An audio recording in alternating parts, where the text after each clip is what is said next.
play incredibly well, something that has to be considered. You know, if FaZe wants to play the Zeri, you know, he can ban away your counter champions as T1, so does deserve a look. And you can see already the Lucian is taken off the board. Annie has to be banned no matter what. So you really only have a little bit of wiggle room here on red side. They take away the Caitlyn, unsurprisingly, and there's the Zeri ban.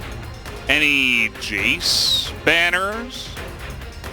Chovy? I think right now they've shown the Zeri ban. It's pretty reasonable. Well, I mean, they could certainly play it themselves, but maybe they just say, okay, we've got an answer. Maybe we first rotation. Oh, okay, they're just going to play it themselves. That's the other answer. Yeah, other than having a pick. I thought perhaps we were going to see, as we're just swapping sides here entirely, I thought perhaps we were going to see something like a Malphite picked up early. I think that's what you were potentially about to say. Yeah. In that early rotation, so it doesn't get banned away in second ban phase. But Sejuani going to be locked up here with the Aphelios, and you don't have the ability to take the Thresh away unless you're going to try to go Jinx Thresh here, which we could see, and we have seen in a lot of Jinx Aphelios metas, but it looks like instead they're going to put Delight on his best champion here and go Xayah Rakan. Can be very risky against an Aphelios Thresh lane. Yeah, it's pretty rough, especially if T1 are able to draft some more range into it. It's not going to be easy, especially they don't have the Jace themselves.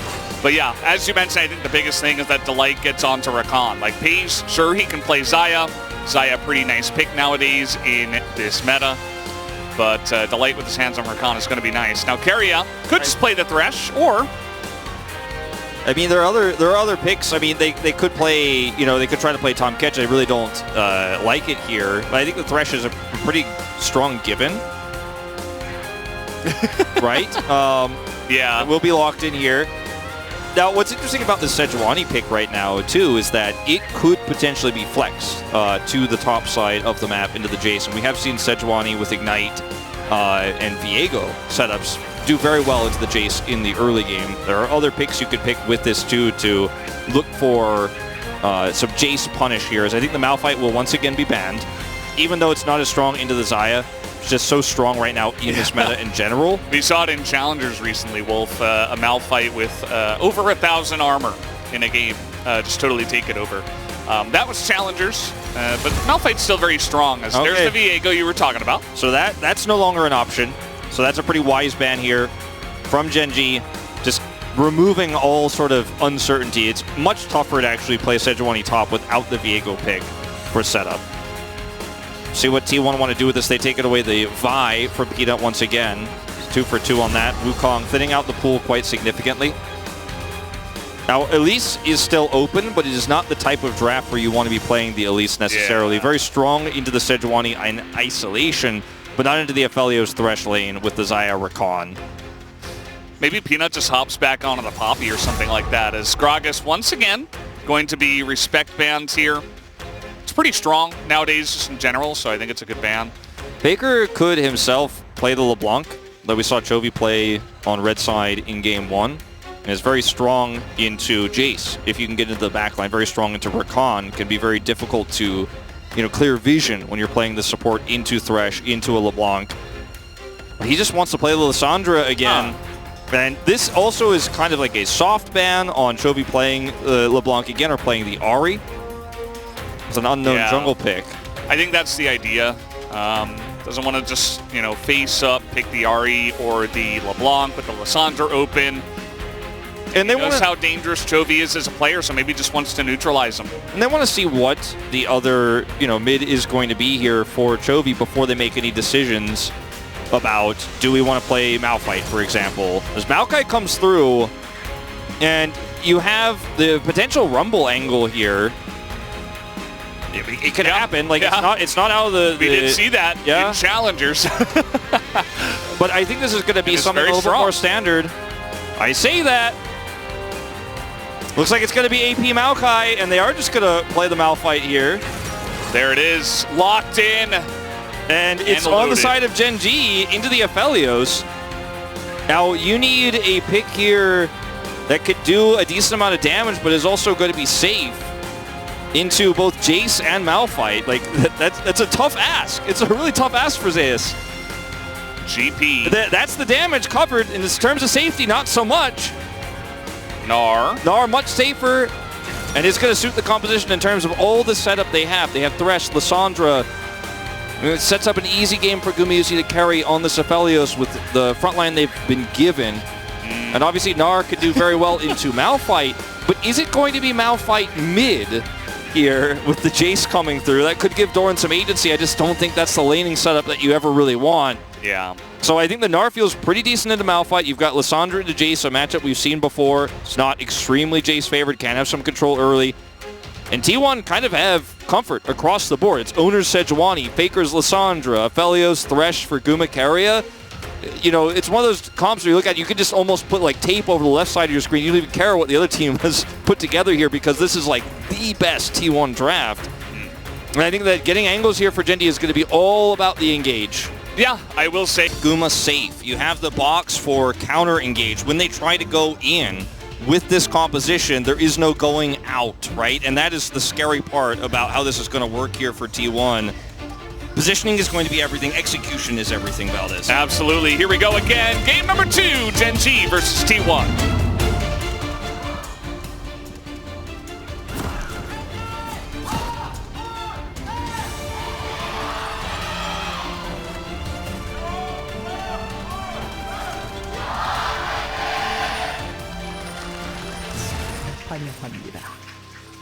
So we've gone to the rift for game number 2.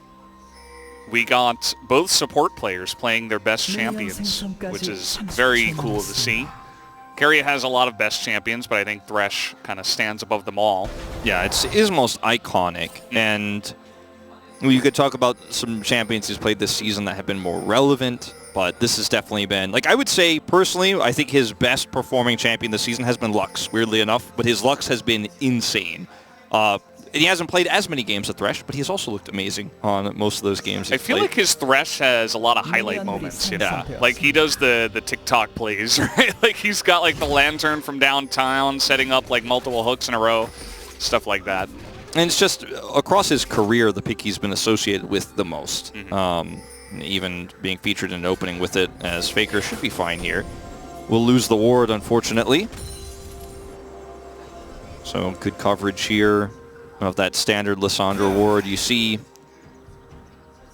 And I mean, I look at this draft here for gen.g and I think, oh, it certainly could work. You know, it absolutely could. We felt the same way about the last draft. And it was the early game where things got out of control. This time it's going to have to be a lot better here for Pays and Delight. And see the cut down coming through here on this Xayah. Which you'd love to see. Aphelios. Yeah, true. Very important. Yeah. And in that game you were talking about with Castle, it was a Mountain Soul, and he picked up a ton of Mountain Drakes. I believe even for that game, I want to say, which was crazy. So, yes. Yeah, we're not going to be talking about that much armor this time around, as Chovy hits level 2, and is going to do a lot of damage with that early combo here on the Lissandra. We talked about how you get a little bit of early prio, but this is quite an edge. Yeah, the win rates of the champions here, pretty huge. The Gnar for Zeus, his debut champion, and also his best champion, you could say. I mean, maybe the Jace at this point, you could also say. The Gnar also very iconic for what he's been able to do, as there's hook number 1. Play avoided. Play, yeah. Could have been a little bit more damage there. And yeah, I mean, Zeus has been put on this champ so many times in playoffs here where T1 has just decided, like, this is your comp, this is our comp, we want to have better team fighting, and we're going to have some additional damage with you, and you're just never going to die in this in any matchup. They've even put him on this blind, and in fact often blind, on blue side. This time he's playing it into, again, the assumption was going to be the Malphite. He's trying to play Malphite mid, especially into Lissandra. Sounds miserable, and it's just basically unplayable. As Chovy going to show a lot of respect here. Oh, flash on in there, going for this one as Chovy responds flash. He gets out. They didn't have a lot of vision on the other side of the mid lane, so I was kind of thinking they weren't going to go for the play just in case Peanut was there, but they end up trading flashes. Peanut's just farming. Did go for the green pet, actually, and not red, which is usually a pretty surefire indicator that it is not going to be the AP variant of Maokai here. And they're not in a good place in terms of their AP damage in this composition, so we'll need to snowball things pretty aggressively. Peanut going to try to let them push this wave and then come through the bottom brush. There's no ward. This is scanned out as well. If Keria sees that scan, he might get a little bit suspicious, but I don't believe he has. As Keria getting himself in a very precarious spot. If he rotates back over. I just don't want to commit. They don't have feathers in place at this point, so they could have maybe tried to land some. Peanut could flash in, but the response flash would pull him into turret, so very difficult. Here he goes. There it is, flash on in. Keria in a lot of trouble here. Gets the hook down, flashes away himself, dodges the knock-up, and now Owner is here as Delight is in a rough spot himself. Grabbing him comes in onto Pays as the follow-up is here from T1. They're not fully committing to it just yet as Owner trying to get the angle onto Delight as the flash away comes in from him, but there it is with the follow-up hook as Keria is back into the play and gives first blood to Gumayusi. This is disastrous. I mean, this is a cold start of Aphelios. He is going to have a ton of money, and Faker is roaming. Delight here, no flash, but he should be able to walk it out. Has that shield. But this is going to be plate gold going over to an Aphelios who picks up first blood.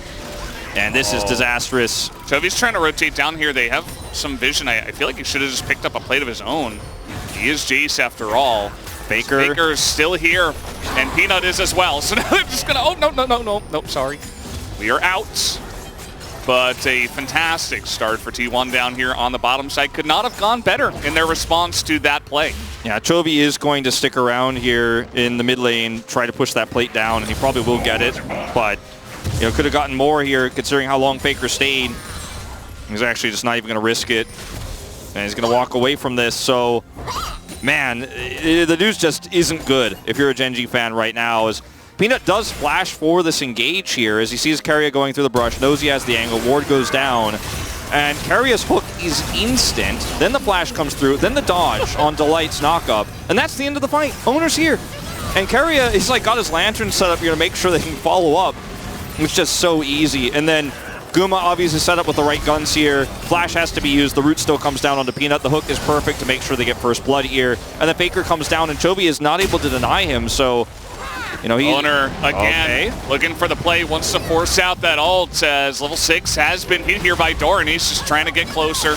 A stun comes in. And Malphite's very safe laner. Yeah. Just doing his thing. He has fallen behind Zeus by a significant amount of CS already, though. He certainly has, and this is Zeus' spacing and the ability to just use hyperprocs to chip through the early game of this Malphite in terms of health. Speaking of which, Zeus going to miss his boomerang on the backswing there, but they have control of the river, so he can kind of stand his ground. Peanut just backing. Zeus knows he doesn't have ult, so he's like, well, I'm just going to be annoying, and as long as I'm not in your bombies, you have a Doran's Ring worth of damage with your Qs, and I'll just outspace you.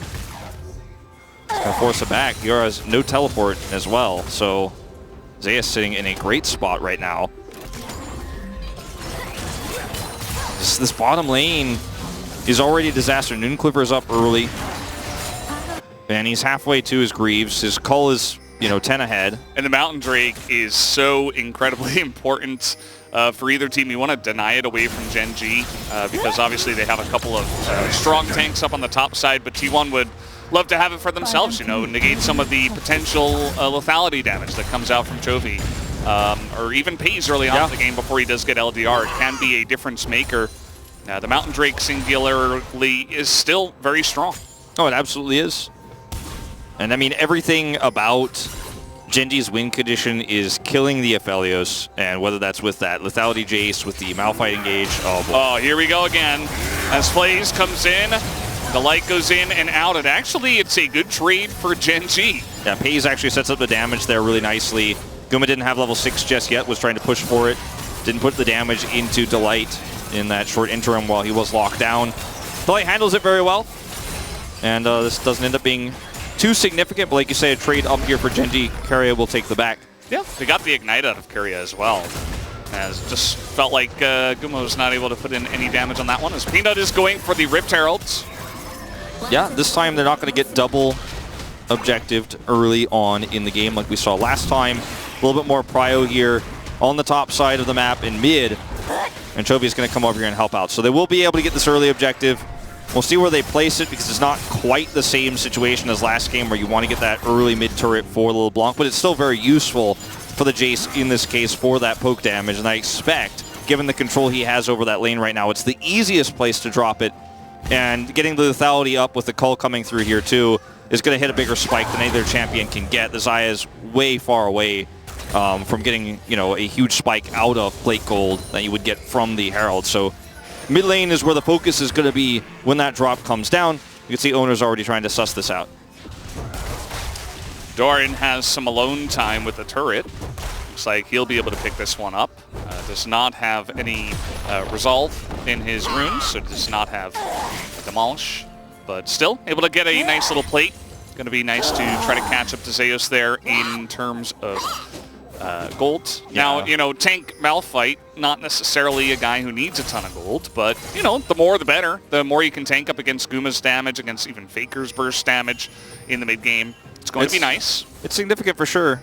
Now, Hearthbound Axe, by the way, picked up here for Zeus, an item that we don't really talk about in terms of it being a component all too much, but it is going to give you additional move speed when you auto, which is going to be great for Gnar in a matchup like this where he's trying to outspace the Malphite and get hyper procs off and chase him down. So some additional movement speed here with the Merc Threads he's already picked up means he could start putting on some additional pressure here in this lane to further what's already a 15 CS lead.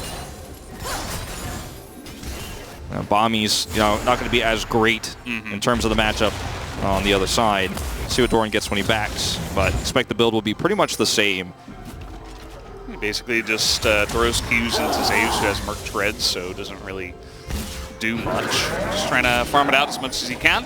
We do have a little bit of a slowdown in this game. Chovy is doing Chovy things in terms of CS. He has spent a lot more time in the mid lane compared to Faker, as Faker did go for that big roam down to the bottom side of the map. You guys remember? That is why he is currently in the lead in terms of CS. But Guma certainly keeping up with him with his lead down on the bottom side. Yep, no doubt. Chovy just trying to get any damage done he can. Okay, that's a flash out of Zeus. That's going to be very nice. Doran just picks that one up essentially for free. Yeah, just doesn't want to deal with that extra damage from the bombies when he gets on top of him like that, and that's huge. I think if he is able to avoid that, maybe he actually can feel great. He's still pushing it back on the top side, by the way. And he's like, yeah, I flashed, but like, you now don't have ult, and so now you're going to be pushed back here. Doran has teleport, though, so this is still a good trade if he can get back to lane quickly. Meanwhile, bottom lane, 3 turret plates go over to the side of Gen.g. Peanut does pick up some of that gold, as does Delight. And Doran, when he ulted there topside, he had no mana after the ult. Like, he basically was, I'm ulting only, that's it. And I think Zeus, if he handles this a little bit more quickly, he probably gets a kill here on the top side of the map. Instead, Doran is just going to be able to manage this decently. Does have the Doran's Ring, which is what he's built twice now in a row, his namesake here. And we'll be able to build up just enough mana to hold this wave. And this counter engage here from T1, not going to lead to anything. As now, Peanut goes over the wall. He does have flash and a teleport to the bottom lane from Malphite. So a little bit of a lane swap here, as they don't foresee themselves getting too many plates or maybe even first turret blood on the bottom side of the map. So they're just going to send their bottom lane top. Yeah, so all those plates picked up bottom side were huge, and then they were pushed out of lane, and they just didn't want to give any of those additional minions. But the vision control here is insane for T1 on the bottom side of the map. Chovy has no idea. So they're just going to give away Infernal Drake. Not sure about that. Chovy might just be dead too. He has flash, but there's 4 people here, as he had no idea this was coming. And you never know when Lysandre's just going to claw forward and set up a kill. It's what she does best. And there's so much vision here for T1. They know nobody's in the vicinity. They know nobody's around. And they could just group up for this. Now, Doran's going to get a bunch of plate gold here. But as you mentioned, this is not that significant. It's Malphite getting plate money. And he did go for Sunfire here. He's just building tanky just like he did in the previous game. But, you know, your all-in potential on Gnar is very little and aside.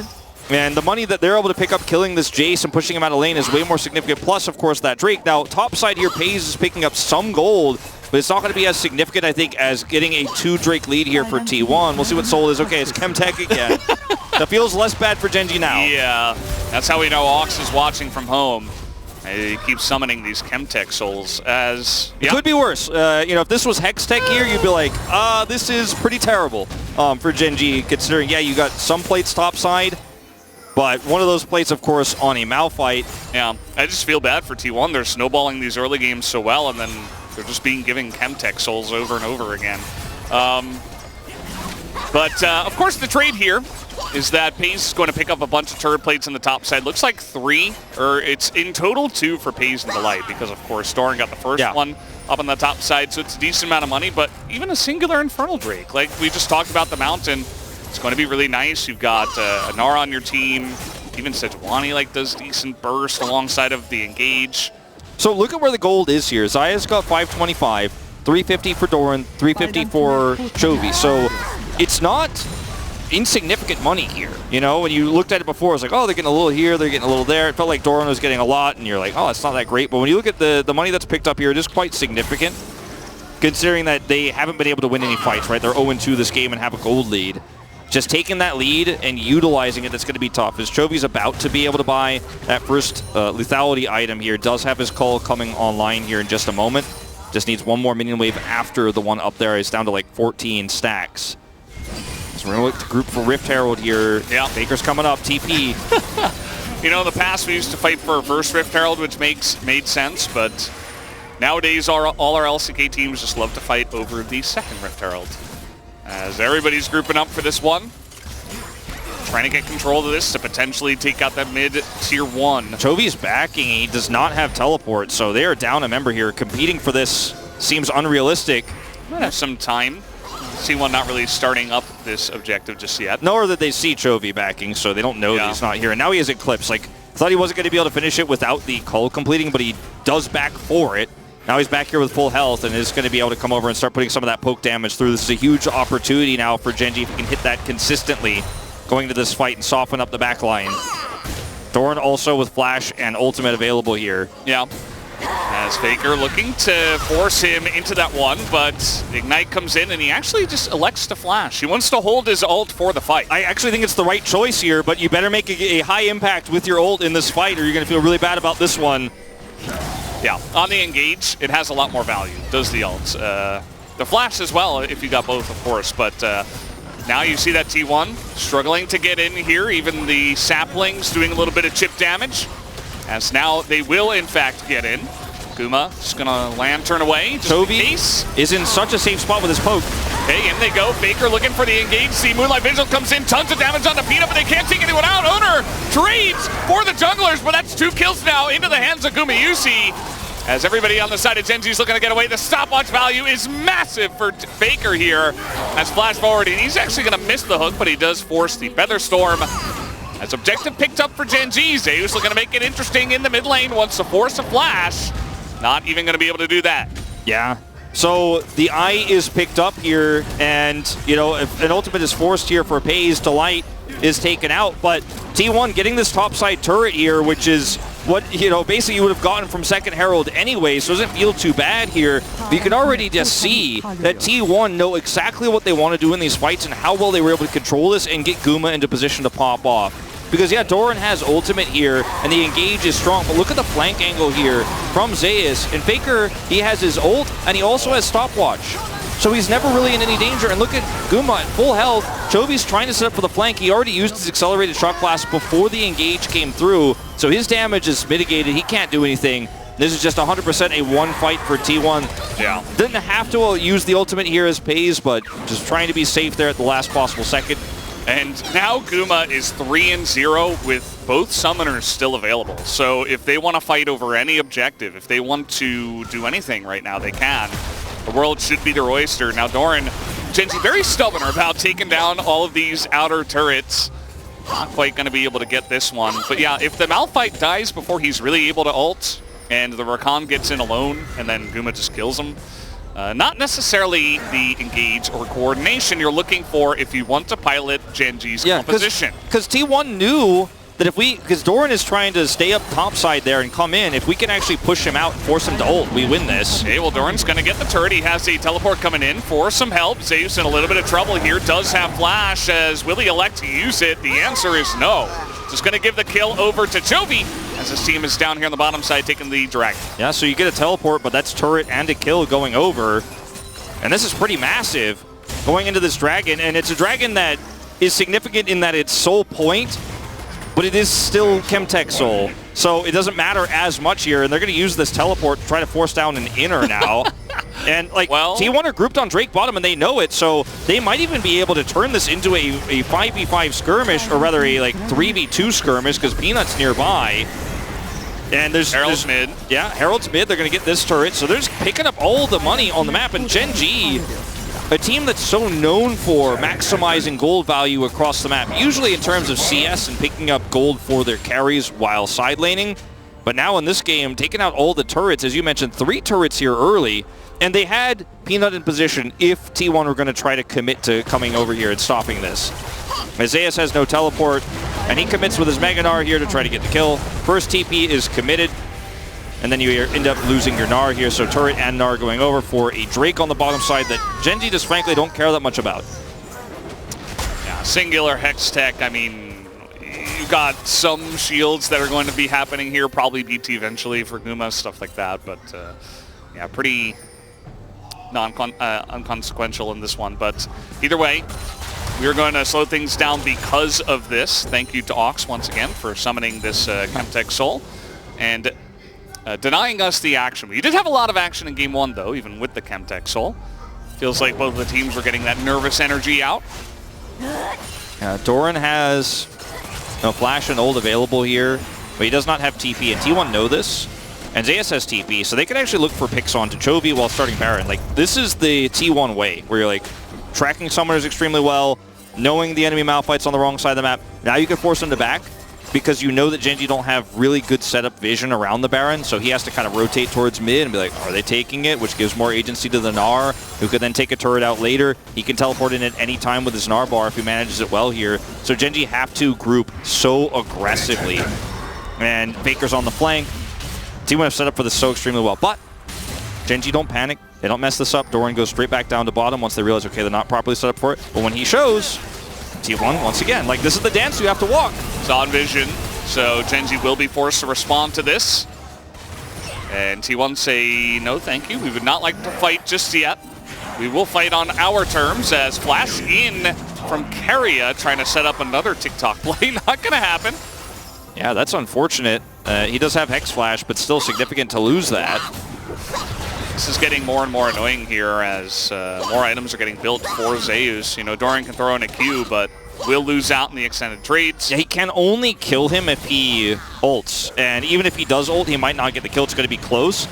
And you're happy to trade Flash for the ult of Doran, actually, before huge objectives like this as Zeus. As we saw last time, Doran was more willing to Flash than ult when he was caught by Faker there, because that's so important. His ultimate being on cooldown means that T1 know they could just take the Drake, or rather the Baron, excuse me, the Drake later on. That might be another similar scenario. We haven't really talked about it as much because it is, again, a sad soul that we don't really fight for that much here in the LCK, especially if it's going to cost you your game. In gen.g's case, like, yeah, not going to force it, going to try to get other stuff on the map, which they've done a great job of doing. And I think gen.g have shown some really great macro. The lane swap timing was really nice for them. They got a lot of money onto Pays there on the top side of the map. Got Doran bottom. Got all these turrets early. They've maintained this gold lead, and they got lucky with the soul, so they can continue to play like this. Yeah, at the end of the day, this might just come down to execution in mid to late game team fights. Pays, you mentioned he's got a nice amount of gold. He did pick up the crit cloak on top of the Navori's already, so looking for that as Peanut will get hooked, but Keria is actually taking more damage from the Jace. And a little sapling. The sapling's really just an annoyance for vision and for slowing down the team, especially if they are in the bushes. Yeah, and I mean, it's Malphite who does obviously some magic damage in this game, but it's not a real AP threat. But there's not a whole lot of armor built across the roster here of T1. Like, the damage profile issue is so irrelevant here because you're looking at no armor versus this lethality Jace, big damage on this Aya that's only going to get bigger, and an insanely big frontline threat that so far they don't have a lot to deal with that. As the LDR comes online here for Guma, that will change, but it's looking like T1 need to actually kind of pull the wool over the eyes of gen.g and out-rotate them or get a Malphite ult in the side to win team fights straight up 5v5, and they haven't been able to do it. They did once, where they were able to force Doran away, But otherwise here, gen.g have just handled the macro so incredibly well. And now Doran has TP. Is T1 are going to wrap all the way around? I guess they want this turret. I mean, going to come in here as a 5. They're going to force TP actually from Doran. So that's huge. They pulled him out of a side. To light here, though, with the rest of the team faster on the Baron. They have the choke point controlled. And Malphite on a flank is actually quite scary. Needs to be respected. Yeah. So they did that. They got the teleport out of Doran, but they lost entire river control, did T1. Now the engage comes in onto the Sejuani owner. Just going to flash over the wall. So not really in too much danger this time. Yeah. And gen.g need to be willing to start this Baron, otherwise T1 just don't care about their Baron prio right now. Because the engage here for T1 is amazing. They have a 2-item Aphelios. Carrier doesn't have flash. Speaking of which, there's the engage. The Malphite and the recombinant cannot kill Guma. Where is the follow-up? There is nothing onto him. He is quite low as here comes the Maokai ultimate as very late. Base is on. Should be able to get owner. Everybody else just in the choke as in goes Faker. He's got an ult in that backside, or looking for it at least, as now the Xayah is popping off. Pays is able to frontline, picks up the kill, 2 kills for him. As a very messy engage, and gen.g will take the fight. Yeah, there's just too many threats. And Zeus now not in any luck either. He does have Mega Gnar, but he is just flashing away as the zoom in will not do him any favors. And now gen.g gonna make a play for this Baron. So 3 kills going over to gen.g here. Now they're 3,000 gold in the lead. And Chovy is going to commit a teleport here just to make sure they can burst this down. They don't want to play any games with this one. The Baron is going to go over. That's going to be further gold in the lead than I just mentioned. You see going up to now almost 5,000. And T1 can go over here and maybe take the soul. But even this is not that safe right now. They have a lot of damage here, but no smite for the secure until owner shows up. Doran's going to see this. He's going to scry it. He's going to see where Sejuani is, and that's going to force a teleport. I think gen.g are like, cool, I'm going to look at this as an Elder Spawner. Thank you very much for spawning that for me. A more relevant objective we can now fight for it. We're going to have Baron buff to get map control before this. And there are just so many threats for this Aphelios. The positioning for Guma. Zeus, what is going on here? He's so far down the lane, and it's a Malphite holding ultimate in his face. As he does have Mega Gnar, and in fact, the rest of the team is getting over here. He will push them away. And a Lantern should get him to safety, but certainly not a very comfortable situation. Certainly a lot riskier than it should have been, even though ultimately it does end up working out okay for him. Could have been worse, so now they're just going to group up here to take out this inner and then push for the inhibitor. Now Faker is mid with no teleport, but he's getting his own push off at the same time. Zonius is coming back online, and he's going to come back here, but him being gone really just gives gen.g a lot more space now. And it's an inhibitor, at the very least, that they're going to take. Yeah, it looks like they're going to continue pushing. They're going to force Faker to come back one way or another. Yeah. I think that's definitely what they want. Hook is going to miss, as now T1 looking for the follow-up engage, but the damage on owners there. Play onto Pays, though, as Boomerang hits him as well. He's got to be careful, as Zeus just got beat up against the wall. And the engage not quite there for T1, as another scary one comes through, and gen.g with hands recall will just get away. I think actually that was really well played from T1, leaving Faker in mid, so he gets all that additional money, and he's threatening an inner turret, so he almost gets the whole thing. And then when they try to push through, like they were going to get the inhibitor no matter what. Okay, let's talk about this first. Because Guma gets knocked up here, and he doesn't take the Lantern because he knows, okay, I'm actually going to be able to force this back. There's no other big threat on top of me, right? But he's just back here for so long, and he's, look at his health too. He goes back to full, but he can't threaten anybody. Now he's doing the Maokai ultimate. His team has to block for him. So there's no front line here. Keria dies to Chovy on the side here because he was just trying to wrap around, set up for another Lantern. There's no front line here at all whatsoever. And Zeus is flanking for an engage that's just never going to come because he's so separated from where his AD carry is. And the positioning from Guma, fantastic. Even though he's hit by the Malphite ultimate, it doesn't matter. He doesn't die. But he has to keep kiting back so he can't do proper damage to the enemy AD carry, who just rips through the rest of the team. And this can be a trend that continues. Doesn't matter if the Aphelios is dead if he isn't doing damage.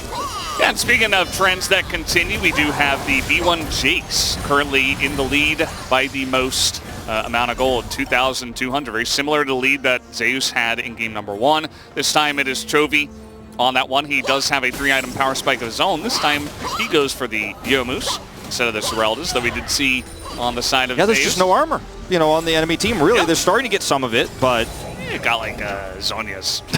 yeah, and a cloth armor for owner. So basically none.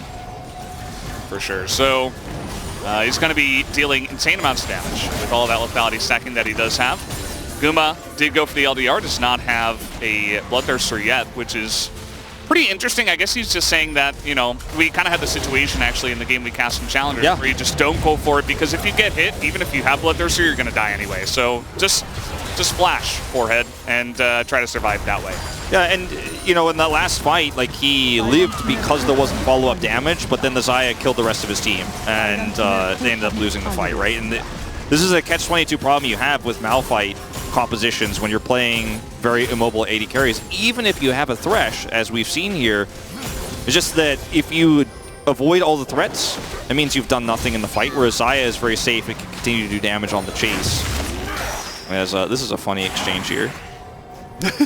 As Peanut's like, I'm not going to deal with this because there's a Lantern available and there could be something on the other side of my vision that I don't want to see. Now he's like, oh, there wasn't really anything. I definitely could have stayed, but okay. And Rest is very tricky. I think this is a still winnable game for T1, but they need to do something outside of an objective fight to win it. And that's get Doran's ultimate or force summoners out of phase. Like, it has to be Faker who makes the play, or maybe some flank angle from Keria. Because if they just walk at each other 5v5, well, I think gen.g wins this every time. Like 10 out of 10 times, it's theirs. But if you can get that ultimate out of Doran or get him to flash or force him to back and get his teleport and set up for another fight afterwards, maybe you can win that 5v5 with your Aphelios. But without any of those things happening, even with the fed Aphelios, he just won't be able to do damage safely against this composition. There's too many threats, there's too many ways he can die. Yeah. We even saw it in the last game where Paze was the one playing the Aphelios, that even with 4 items, it can be very difficult from a behind position if they have enough range or if they have enough hard engage. So gen.g do have those tools in their toolkit here, and so far they have been using them very well. And they're just grouped as 5. They're like, you can push Zeus in the bot lane, we don't care. We don't care at all. T1 did very little damage to these, you know, turrets, so they're not being threatened in a side by anybody. It's a Lissandra and a Gnar that can't, like, it's not a Fiora they're dealing with where they have to really stem the bleeding. And we're in a position where as long as they group as 5 and don't let T1 catch that Malphite, don't let T1 catch the carries, and take away their summoners, they should just be able to walk at these objectives and say, that's mine, it belongs to me, and there's nothing you can do about it. The trade of objectives here is all you can hope for now as T1. But gen.g can just follow you across both because they have map control here in mid. Look at all these control wards. Players have gotten really good, by the way, at buying elixirs and stopwatches at the most critical points in the game because we're about to have Elder and Baron at the same time. It's the Exodia fight, basically. And Paze just went back and bought an elixir. In the past, like, players would actually prioritize being on the map instead. So we're going to have to stop that. We do have a fight here. Faker in a really rough spot, looking to get 100-0. Down he goes as the damage is coming in, but they're just looking for Guma on the backside as he nearly takes out Doran, though. Peanut getting torn to shreds, but there it is. They get into the backline with the Xayah, who's incredibly low. And it might just be enough as Paze with his incredibly low health bar is just going to run away and let Toby do the cleanup here as Zeus on the run. He's just going to hop over the wall here. Doesn't want anything to do with it as gen.g considering their options. Oh man, Paze doing so much damage, doing so much work on that fight. The positioning was so good. Chovy's not able to get the kills here. And they're going to just group now onto this Elder, but they don't have a front line here. This is very greedy. They at least have the Chemtech plant to actually get that health back. Without this, I think this is not even possible. Yeah, Teleport's committed. Yeah, no smite here. And I think this is not, they can't do it. They just can't do it. Now, they can kind of hang around and stop T1 from doing it, as T1 does not really have that much damage. And Paze is full health alongside of Chovy. Mega Gnar is here. Zeus maybe looking to be the hero. He's got Mega, as you say. He's looking for the engage angle. He's got Flash, too. They really have to show him some respect here. Yeah. And Peanut's coming over. He has ultimate, but the carry's back up online. And look at this. Doran, he's not here. He needs to rush over here and start threatening this enemy AD carry. Yeah, he does not have Flash, but he has his Unstoppable Force available for the Malphite. The damage is coming in now. Guma is on this objective as here we go. Might come down to a little bit of a flip. The Accelerated Shock Blast does miss. Okay, it looks like it is going to be a flip. Zeus over the wall here. Here's the Peanut ult. Maokai ultimate a little bit early. They're trying to get positioned now onto this. As Faker gets in the back line and ults onto 5 people. As Mega Gnar is in and Guma gets gets knock up. He's not doing the damage, but it does not matter. And stopwatch should be enough, and the rest of the team just peels away the onion. As Doran is so low, and he can't take out Guma. And T1 just barely should be able to take this down. Oh, they don't have Smite. Jeez. As they will take it at the end of the day. That will be the shutdown for Guma as he picks up a triple, and T1 should win the game. And just like we've seen so many times over these last few best of fives for T1, these last few seasons, I'll even say, Faker just goes in and says, this is my fight, this is my engage, and he just goes straight into the side of gen.g, and when a stopwatch is all it takes for Guma to survive the counter engage, Faker makes it happen one more time here. Super clutch, very clean flash, and now gen.g just desperate to defend. 1 second on Peanut. I think they're going to try to kite this one out. No, we have TP coming in. As the hook is there, down goes Delight. The desperation out of the side of gen.g to try to stop this from going down. But there's the ult on to Jovi, and that should be the end of him as Doran does get in, takes out Guma. And you know what? I mean, it's only Faker and Owner here. They're going to back away from the Nexus. FaZe is coming back. And they, oh man, they overstayed their welcome. They did not hit the Nexus, and Jovi effectively distracted them. Yeah, so many of these Elder buffs gone now, and it's only 80 seconds left on it anyways. And so you're going into a Baron here where Peanut's up in 30. If this Baron goes the way of gen.g, they'll have map control back. We'll be able to stave off a lot of this pressure. As look at Faker. He's not hit by the Peanut ultimate here. Flashes after Claw, and that's the engage angle you don't expect because you're looking at the Claw range here as gen.g, and you're like, we're out of Claw range. He can't hit us. Oh, and Zeus with a perfect engage. The stopwatch timing here from Guma is perfect. Just barely survives here. Such a great fight, but the positioning against the Claw from Faker was perfect, but it was about a flash away from safety, and that's where Faker finds the angle. The defense is heroic here. Peanut gets the ult off, and then they're able to buy enough time for Chobi to come through and clean up. Once Guma dies, you know this is just a done push here, and he thinks he can actually do it. They could have just hit the Nexus. Like, let Faker ult him, and then just hit the Nexus. Instead, we are still in the game as Faker and Zeus are looking to get into the backline. Now, Peanut looks like he's got a decent idea that this is going on as the rest of the team trying to TP back in, trying to stop the backs here, but the autos will come through. And can they take down Faker? He's not able to claw over as Zeus. He does have some nice attack speed. Can he get those last autos in? And no, he can't. The Nexus will survive. Oh man, he's just trying to do it. It's so low, and he cannot do it, but they will get Baron here on the back of this. And why are these T1 games getting so intense here, Valdez? If they had just grouped. They have Baron, but it's 5v3. Yeah, gen.g are going to look to try to push the end. And if you just have Baron here, you basically backdoored to try to threaten to make sure you could get Baron, but if you had just done Baron, you could push with Baron to try to end. And now gen.g actually have a 5v3 fight where they could push. They don't have Malphite ultimate, and they do not have Delights either. And Malphite ult is so close, though, and they will have it once this turret is down. That's really the question. They need that to get onto Guma, who will be the main wave clear here. Zeus also has TP and could just TP to try to kill the Nexus, but there's no ward, actually. That was a lot of damage. The AoE coming in. Peace nearly dies, and gen.g are like, okay, never mind. Yeah, we were just trolling. There's no ward for Zeus to TP to, but he is going to spawn now. It's crazy that T1 3v5 are able to push them out of here with just a couple of Aphelios autos. Yeah. And now you have to defend this. Super minions here on both sides, so canceling each other out in the mid lane.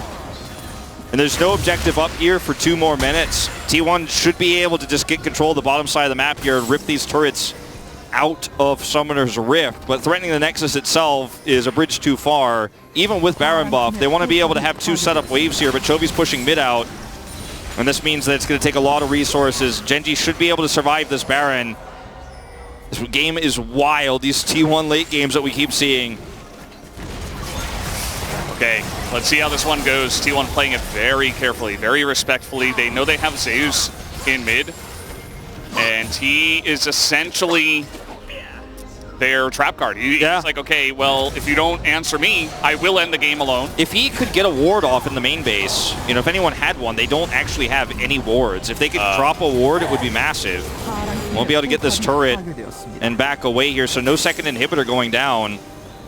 And this means gen.g should actually be able to, with a strong mid push here in a 1 hit apiece, plus theirs is respawning in 45 seconds, get prio for this Elder. What a wild game. And there are, again, I mean, all the things we talked about for killing Guma, all those threats are still there, but they're arguably more potent now than they have been, because Doran is more tanky than he was. The damage here on the Xayah is much bigger than it was in the last few fights we saw. Both AD carries have GA. Yeah, no stopwatch though. Guma can't use that to avoid some of that damage on the backside. Like, if you respawn after your team died, it's probably not going to matter. It won't matter. There's too much CC on the side of gen.g. They can just time the recon knock up, unless for some reason you didn't flash. Yeah. And somehow you're able to make a miracle work. So this is going to get very interesting. T1 also have the angle to try to, you know, stop backs on Elder and just end the game. Never forget that angle. We've seen that too many times. Yeah, but with the inhibitor back up, it just seems like that's going to be so difficult, and they didn't get a ward in the base. Even if they had, you know, they will have to kill an inhibitor before they can kill the Nexus. It's also mid inhibitor, which is the easiest to defend. So, as I mentioned before in game 1, you know, gen.g can just push up mid and say, okay. Well, Zeus to the Snarbar, though. You got to respect it.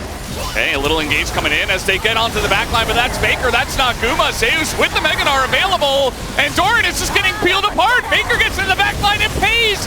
He's trying to get the damage in. The feathers are on the ground, but he is too low. Can they even get onto the side? There are the feathers, and Zeus on the hook out of midair as Toby goes down, and the damage is not there. The GA for Pace will not keep him alive, and Guma will pick up the kill at the end of the day. T1 will take game number 2. What an incredible game here from T1, though, in so many respects. And gen.g kept it interesting, man. They really did. But it was clutch plays from T1 back and forth here on these major objectives that end up taking it for them. I think we're going to see a split boat on POG, but T1